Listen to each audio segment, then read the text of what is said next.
আজ একটা 2 HP motor এসেছিল। কাস্টমারের বক্তব্য ছিল এটা চলতে চলতে বন্ধ হয়ে গেছে। তাই দেরি না করে ফটাফট মোটরটাকে আমি খুলে ফেলি। খোলার পর আমি দেখতে পাই যে মোটরটা পুরোপুরি পুড়ে গেছে। কাস্টমারকে বলি এটা রিওয়াইন্ডিং করতে হবে। কাস্টমারও রাজি হয়ে যায় তাতে।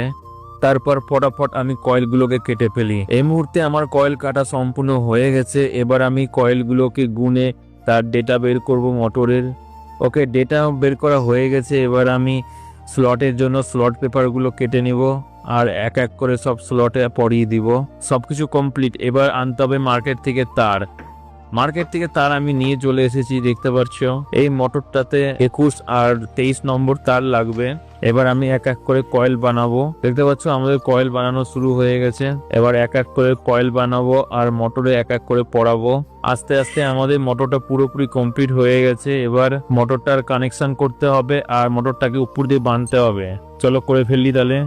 আচ্ছা, সবকিছু হয়ে গেছে। এবার বার্নিশ ঢেলে শুধু আমি মোটরটাকে হিটে দিয়ে রাখবো যাতে বার্নিশ শুকিয়ে যাবে।